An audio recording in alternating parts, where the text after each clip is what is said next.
Well, good afternoon, and thank you for joining us for today's virtual tour brought to you by Region 9 and the Kemp Center for the Arts with support from the Pretty Foundation. I want to welcome Seymour High School, Holiday High School, and also folks from Thane Elementary and in Bowie to the program today. Today we're heading downtown to the North Central Texas chapter of the Alzheimer's Association in Wichita Falls, where we join Sue Gross, the local education and family care specialist. Ms. Gross, good afternoon today, and sharing some information. We're excited to hear from you about the Memories in the Making Art program. Before we discuss the program, could you give us a little bit of background, maybe just a brief few words about what is Alzheimer's? A brief few words is going to be tough. Alzheimer's is one form of dementia.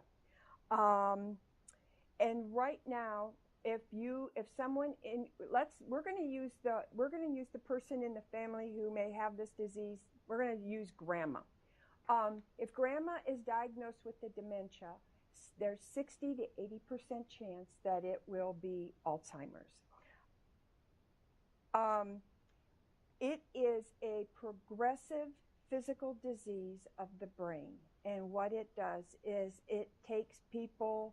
They go backwards in time. They lose their most recent memories first, and then it goes through the brain, and it does everything from remove memory to changes their personality, it affects their eyesight, it affects their balance. It's not just loss of memory disease. Right now, unfortunately, it's sixth leading cause of death in the United States. Right now, there's also 5.5 million people diagnosed with this disease, and we expect by the year 2050 up to 15 million people diagnosed with the disease. And one of the things I researched, knowing that I'd be speaking to children, is that there was a report written in 2015 that right now there are 1.4 million children who, between the ages of 8 and 18, who are caregivers for elders in their family who have Alzheimer's, who have cancer, heart disease, and that is one of the reasons why I'm very excited that we're getting to talk about this situation with school-age kids. Wow, that's a stunning number. When you say caregiver, can you tell us a little bit more about, from a child's perspective, what does that mean? What are they doing to provide care? Okay. For example, I have a lot of caregivers, adult caregivers, who expect their children to take care of grandma when they get home from school. They do everything from getting them a snack, maybe even making them dinner. They may have to help them to and from the bathroom. They may just sit there and talk to them because grandma has been home all day by themselves. They may have to run errands for them. It's pretty much, I think you could equate it to babysitting for an elder instead of for a small child. That's amazing. We're going to show some pictures of healthy brains and brains with Alzheimer's and kind of get a perspective of before and after, or before and during. Can you tell us a little bit more about that? And one of the early questions is, this comes on over time. Is it the same for everybody? Is it really quick? You notice it in a couple of days, or does it go on for years, or is it different for each individual? Okay. Alzheimer's is caused by two forms of protein, and current research now has people with this disease that this protein started to develop when they were in their 30s. This is a very slow progression. Most people don't even get diagnosed until they're about 10, 12 years into the disease. So no, it is not overnight. And most people, once they do get diagnosed, they recognize that, oh my gosh, 5 years ago, grandma was already not remembering telephone numbers, or grandma could not remember how to fix a cake using a recipe she'd used for 50 years. It's hindsight. But that brain you saw, the healthy brain, that would be the brain of someone who does not have Alzheimer's. The one on the other side, the one that looks corroded, is what happens. There's two forms of protein, beta amyloid and tau, and they produce plaques and tangles. And it's something like a sticky ball. And what happens is you see the white part of the brain. That's the information highway, and that's how all our information gets from the brain to the body and from the body back to the brain. And that's what this disease attacks. It attacks the neurons, and it strangles them. The neurons die, they break off, and they leave little holes. Well, there's billions of neurons in there. And what happens is as those neurons die, the holes are filled with brain fluid. And so the healthy brain of an adult weighs 3 pounds. Someone who is at the end stage of Alzheimer's will have just a 1 pound brain. You said a moment ago that maybe this could start in somebody in their 30s, but you might not know it for 10, 12, or more years. Now, I think all of us have the idea that as we get a little older, maybe we're starting to forget things here and there. Is there some point at which you can say, well, this is just natural forgetting? Where's the point at which you start to become concerned, or you want to get checked out, or even can you do that? And you just have to live with it until it gets worse. Okay. What happens with that protein is it starts to develop it can start developing or collecting at 30. Most people don't see changes until the age of about 65. At 65, it's 1 out of 8 people have this disease. At 85, it's almost 1 out of 2. But what we tell people to do is the minute you see somebody have signs of behavior that prevent them from living their life by themselves or as they always have, that's when it's time to not say, oh, she's getting older, of course she's forgetting. There's no part of the dementia situation that is part of the normal aging process. And Kevin, you and I should appreciate that. Because we're all aging, but it doesn't mean we're supposed to forget where we live. It doesn't mean that we are supposed to get paranoid. It doesn't mean that we are supposed to get have hallucinations.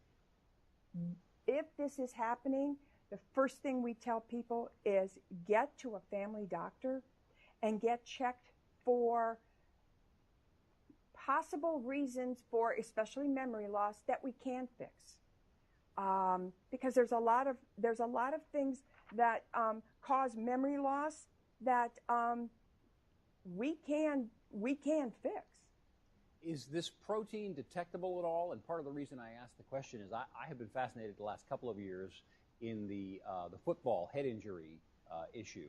And CTE. Yeah, CTE. And there's no way, well, until what I've read just in the last couple of weeks, that there had been no way to determine CTE, which is a brain disorder, prior to death. You'd have to die and then get access to the brain. But there are some new signs that there's evidence that we could maybe start to detect CTE in a living patient. Is there anything like that as far as these proteins in living patients for Alzheimer's? Yes, there is. One of the things that we are very excited about is that more attention is being given to this disease, because right now there's 5.5 million people diagnosed with Alzheimer's, but by the year 2050, there's anticipated 15 to 16 million people with it, and we need to find a way to prevent it, stop it, or cure it, because right now we don't have any of that. There is research out there that and is showing encouraging signs that we will be able to detect levels of the beta amyloid in individuals. Now, where it will go from there, we don't know. Because this disease is such a long process, the research also is such a long process. Is there any evidence to show that person A is more likely to have this than person B? Good question. There are risk factors for this disease. Some of it can be genetic. Only 1% of the population is there a true genetic situation where you have a 50-50 chance of getting this disease. But there are risk factors that increase your chances. And unfortunately, the number one risk factor is age. The next one is your family history. If you should have a great-grandparent, then a grandparent, then aunts and uncles, or maybe a parent who has Alzheimer's, your chances of also getting Alzheimer's is much higher. Other risk factors, one thing that you just pointed out, concussions. And concussions that build up over the years. One of the things that there's so much concern about now is stuff like Pee Wee football. Because those concussions, if there's brain damage, it doesn't go away. So what we tell people now is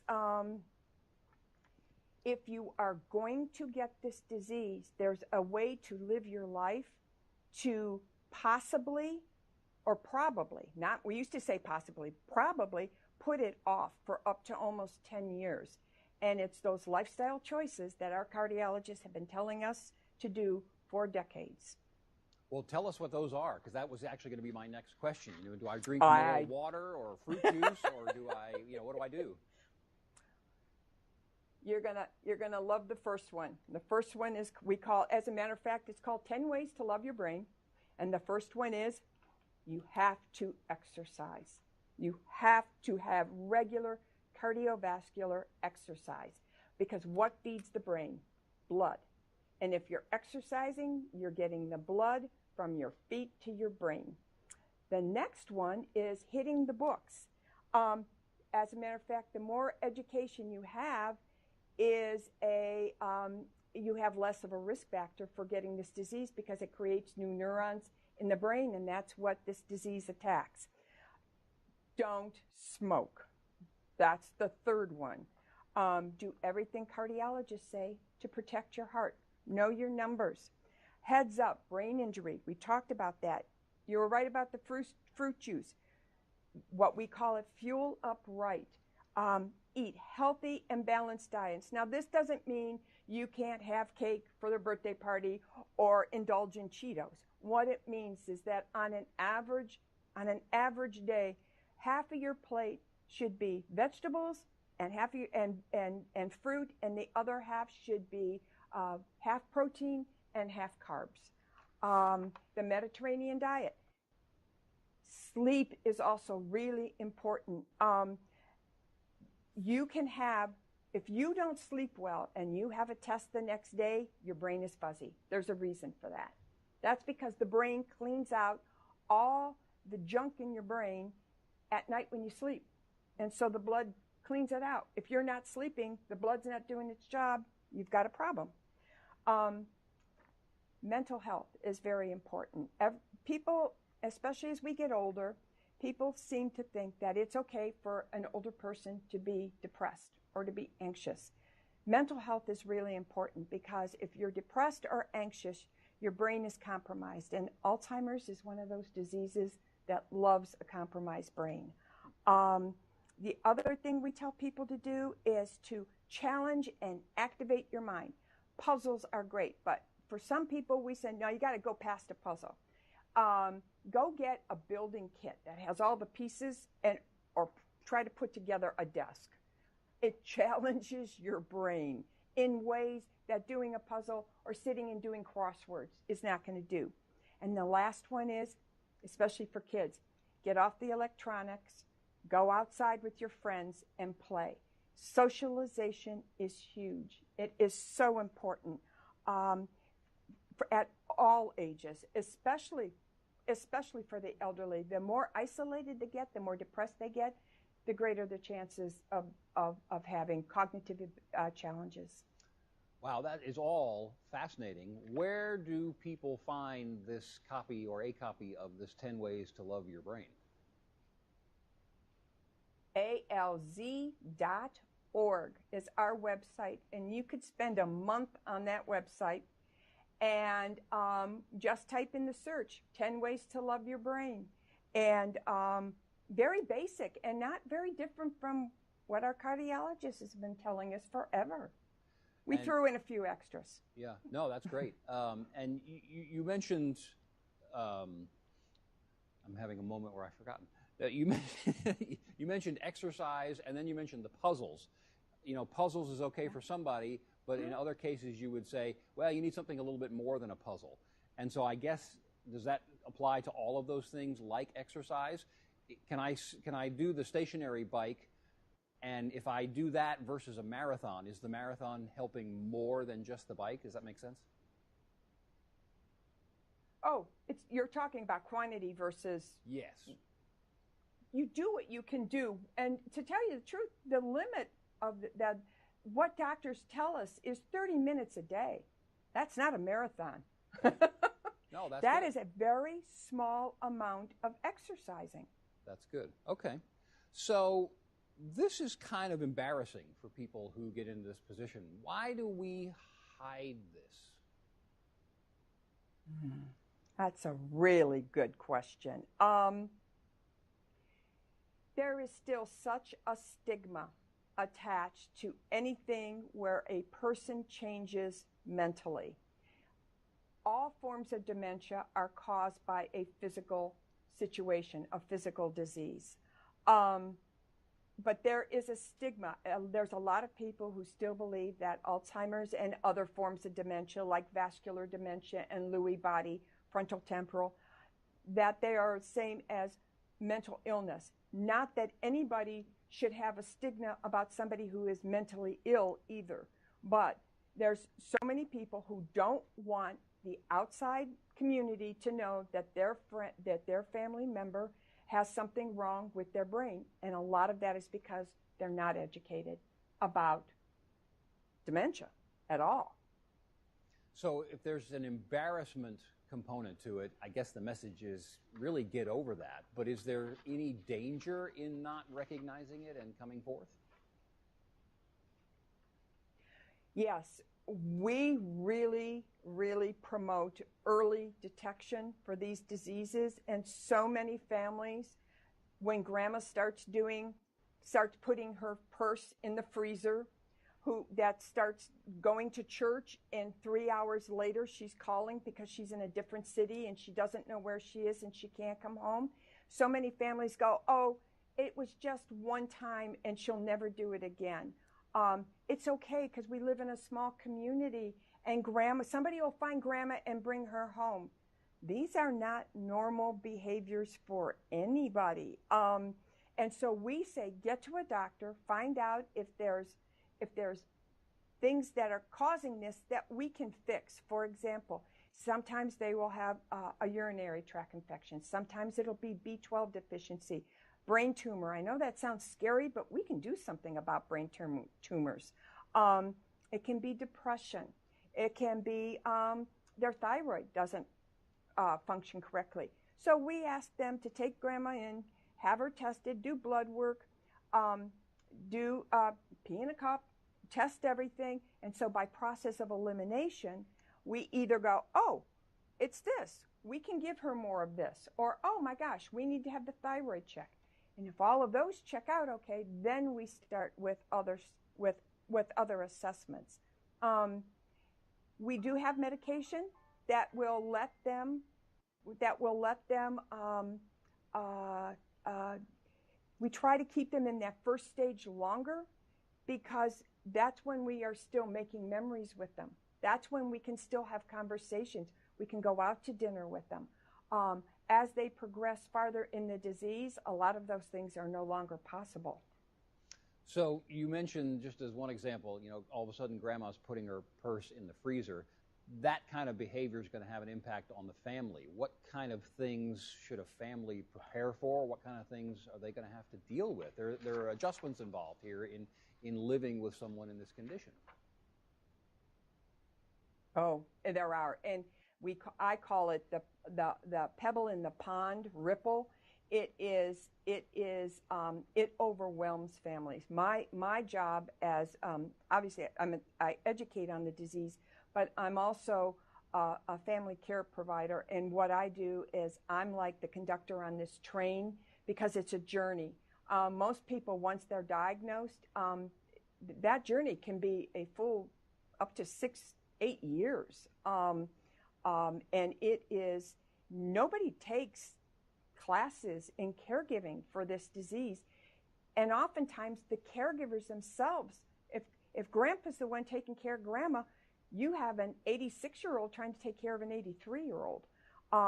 Nobody's ready for that. Nobody has the energy. Nobody has the knowledge. Nobody understands that because these diseases are progressive, meaning they're always going downhill. Every day is a different day.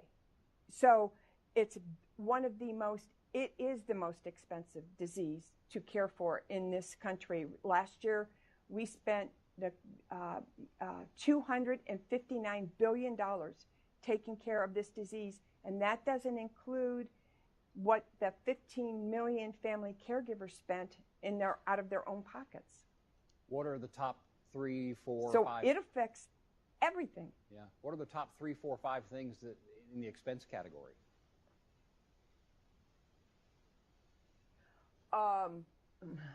If grandma has to be placed in a care community, is the number one. Got it. Number 2, because Medicare does not pay for that. Number 2 is if the caregiver has to quit work in order to take care of grandma, you have loss of income. Number 3, well, I'm not going to put numbers to them, but then you have oftentimes the caregiver has to bring in outside help into the home to help them lift, to help them bathe, because strange things, people become very afraid. They're very scared, and they're very fearful of what happens with this disease. And so a lot of them don't want to go into a bathtub, and that's not a good thing. Right. Hey, let's shift gears then. Memories in the Making is an art program created by the Alzheimer's Association, where caregivers and loved ones spend an hour a week together painting a watercolor picture. So how is this going to help?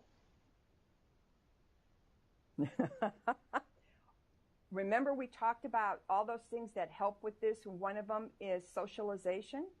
That's a big part of this project. It's also, because it's done with the one with the disease and the caregiver, it provides quality time for both, spent doing something that is fun. Before you go any further, I'm sorry to interrupt. I kind of jumped ahead. Tell us what Memories in the Making art is, and then continue with your thought. And I should have reversed that. Okay. Memories in the Making is a program that Alzheimer's Association offers that provides an opportunity to spend time with someone with dementia and their caregiver to paint. And and at the same time, the most important part of it is that while they're painting, the caregiver has an opportunity to ask them questions, bring up memories, and we have found that if they're busy with their hands doing something else, they're more liable to answer or to become part of the conversation because their mind's taken off of what's going on inside them. And so the patient is painting. Is the caregiver painting as well? The caregiver can, and sometimes has to, because here's the one great thing about Memories in the Making. Oftentimes, by the time a lot of our grandmas can no longer communicate using words, they lose their ability to talk, and so people think they've lost communication with them. But the painting is one way for them to communicate. But oftentimes we can't get them to understand that that's what they're supposed to do, but they will mimic or copy somebody. So we have the caregivers sit next to them, and we put a picture in front of them, and the caregiver will draw. And then oftentimes the one with the Alzheimer's will draw next to them, because we're not supposed to help them. We're just supposed to provide an example. And if they've never painted before, I've never picked up a paintbrush before. Do you have to be good at it in order for this to be helpful, or can anybody do it? Oh, no. And boy, when I was in college only 6 years ago, and this was one of my research project, and there was not one man who walked into one of my classes and didn't fold his arms over his chest and growl at me, "I don't paint." And I said, that's good. That's good that you don't paint, because I want to see what you create. It's not the end result. We don't care what it looks like. We don't care if houses are upside down or their dogs are pink. We don't care. It's doing it. Right. All right, so we're going to show some examples. And it's okay. We have a couple of examples. First is a picture of some apples, and that's an actual photograph. And then we have a painting we'll show in just a second here that is artwork from a patient. And I'm told there may be some significance to circles in this. Can you explain that? Well, first of all, circles are found a lot in nature, and people associate a lot with nature. I know when I did this research project, my residents at these facilities, none of them could tell me about what they had in their own life, their near present life, but they could tell me every flower or every tree that was planted in their daddy's yard, because their old memories are the last to go. Circles are easy. It's very natural. All they have to do is get that line to connect with that first dot. They don't have to have angles. They don't have to figure out which way they have to go. Do I have to go right, or do I have to go left? So circles are very easy. And that one picture you showed with the continuous circles, that woman for 12 weeks painted an entire page of circles. I have 12 of her paintings, but the colors were always, the colors, when I would lay them end to end, the colors just blew me away, because she started in a certain palette and then just moved on. That's all she did. She never spoke a word. Never spoke a word. But the joy on her face was incredible. And so it was helpful because it was obviously engaging her brain and giving her some motor skills working as well. Is that correct? It was all that, but I think a lot of it was just she was purposeful, because these people lose their sense of purpose. And so she had a purpose, and she created something that was pretty, and to her that made her day. No, it didn't make her day. It made her moment, because everything they do, all they remember, they just remember it for that point in time. My testing that I wanted to do was, did it follow them for the rest of the day? They barely remembered when they got up to walk out that they had painted something. But we have history of it. So let's go on to the next one. Maybe you can tell us a little bit about that. We have a picture of a jet, and then we have a painting from a patient. Tell us the story of that one. That one was fascinating. This gentleman was he and his wife both had the disease. They were both in a residential community, and I found out he was a pilot. And so my husband had all kinds of pictures of planes, so I had him copy me one, and I took it in and I put it in front of him. But the equations and all the numbers and everything, that's what he produced. And so I took it home. I took it home to my husband, and I said, okay, explain this to me. And he just looked at me, and he's an engineer, and he thinks with the other side of the brain. And he looked at me and he said, Sue, that's the cockpit. That's what he saw. Think about that. We give him a picture of a plane, and he draws what he remembered of the cockpit, all the numbers, all the calculations he had to be doing while he was flying. Isn't that fascinating? It is fascinating, and it makes you think that, you know, sometimes a person, especially if they're in the advanced stages of the condition or the disease, that maybe people on the outside would think, well, you know, they're just kind of gone. But that's probably not the case. There's still stuff going on in there. It's just maybe not in the traditional way. Is that a fair statement? Kevin, that is an excellent statement. It's not only that, but they do go in and out. They do, you know, we talked about those neurons, and sometimes those neurons fire correctly. And all of a sudden, they will have a very meaningful conversation. I had one woman who, for 11 weeks, all she did was put a dot on the page. And on the last day, she filled the page with, I love you, thank you, hearts, lips, girl's eyes with lashes, the whole thing. And I was in tears. My 2 art interns were in tears. And I said, what's going on? And she just looked at me and she said, I feel right in my mind today. But within 5 minutes, she was gone again. Her eyes were, and she was back into the Alzheimer's world. Wow.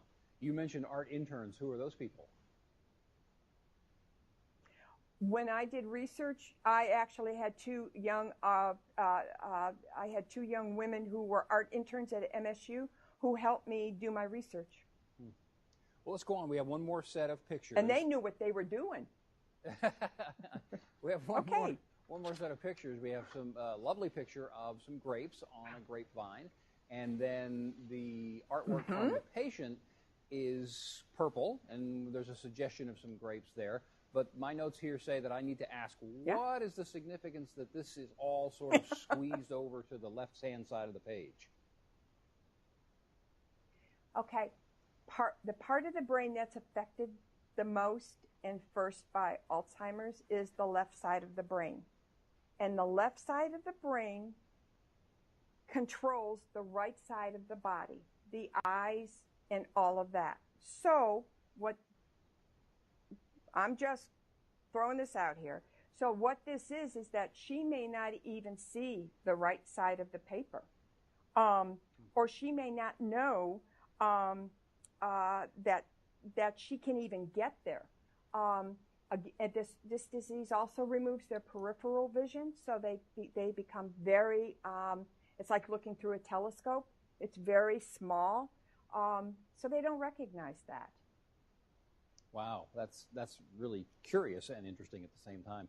So you've sprinkled in a few of your own thoughts from some of these experiences that you're having, but do you have one or two big picture things that are coming to you from memories in the making? Every time I go and every time I see what they produce, it just amazes me. One of the most impressionable memories I have were their stories. Some of them would talk forever and ever and ever, but it was rarely about their husband or their wife or their children or their grandchildren. Almost all the stories were about their mommy and their daddy and their bubbas and their sissies, the house that daddy had, the work that mommy did. But the one thing I want to impress upon the kids who are out there, if they have an elder in their life who is not the same as they used to, this program is a you have to have the paint, you have to have all that. What I would love to tell them to do is to get out your Legos, get out your Play-Doh, get out your modeling clay, get out coloring books, crayons, colored pencils, puzzles, and sit down with the grandma in your life and do something with them. Do something creative, because once they start messing with their hands and doing something creative, they allow themselves to talk, to answer questions, because eventually their history is going to be lost. And so this is one way for kids and adults, teachers out there, is to ask questions that they want answers to, or find out what it was like when they were kids. How did you get to school? Oh, some of the ways kids got to school eons ago is incredible. And they didn't all walk 10 miles through snowstorms. So, it's allowing, you know, all of this is allowing for the use of creativity to be used for something other than just a pretty picture. So for just a moment, this may feel a little clunky, but I'm going to ask you another question. But while you're answering that, I want to give an opportunity for anybody in the audience who's listening to go ahead and queue up and get ready to ask a question. And you won't be able to hear that directly, Ms. Gross, so there'll be a moment of silence. If there is a question, I'll listen to that and relay it to you. But if anybody wants to ask, now would be the time to get ready to do that. And while they're doing it, if you would, tell us again where you can find the 10 ways to be nice to your brain, and also tell us how we would find out more about participating in the Making Memories art, if we can, how we would access that. Okay.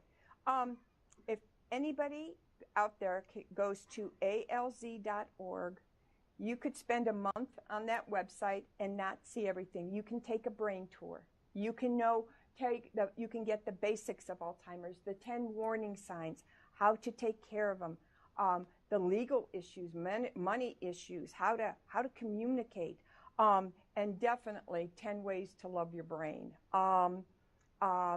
It's got videos, it's got YouTubes, you name it. That website has it. As far as Memories in the Making, that is pretty much a classroom situation with those who have some form of dementia. But what I would love people to do out there who are hearing this is share this information with adults in their life, because I can guarantee you that there are kids in the audience right now who have someone with some form of dementia in their family. I just lectured at MSU, and the class, half the students in the class have it in their life right now. Wow, that is amazing. Okay, so at this point, it'll just be quiet for a moment. If anybody listening has any questions, now would be the time to go ahead and cue in and ask the question.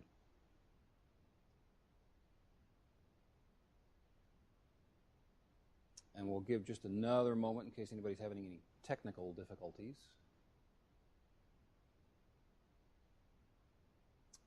And I guess not. So we're getting close to time here, but this is a project in part by the Kemp Center. Let's talk about art for a minute. What would you tell students or anybody listening about pursuing art in their lives, and how it maybe, I'm told, has something to do with interest in science as well?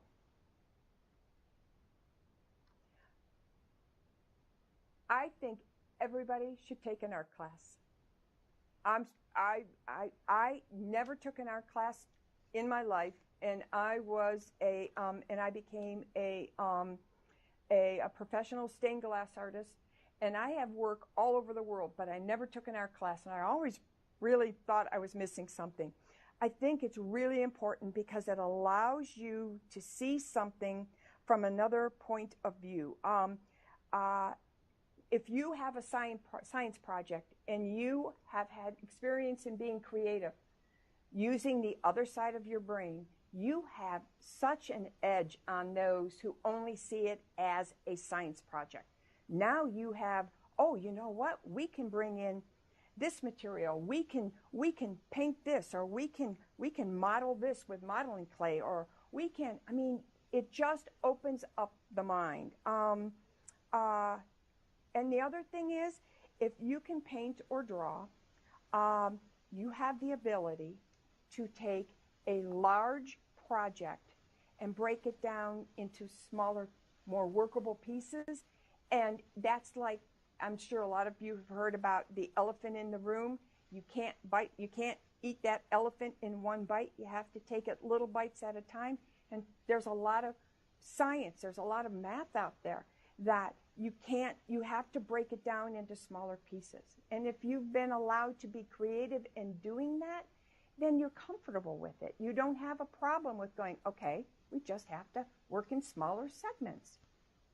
Really valuable, fascinating information. So I guess we're going to start wrapping up. If anybody has family or friends that they think would benefit from participating in the Memories in the Making program, it is currently being held at the Forum. That's 2120 Speedway in Wichita Falls every Thursday from 10 a.m. to, is that 11 a.m.? I have a little hiccup in my notes there. 10 a.m. Oh, from 10 to 11 in the club room. No registrations necessary. You can just drop on by. So that's every Thursday from 10 a.m. to 11 a.m. at the Forum on Speedway. Ms. Gross, thank you so much for being with us today. You're welcome. Thank you for the opportunity to speak. Well, we really enjoyed it. And a special thanks to KFDX for making this possible. And join us again next month as we will continue to explore how the arts and sciences work hand in hand. On behalf of Region 9 and the Kemp Center for the Arts, thanks again for joining us.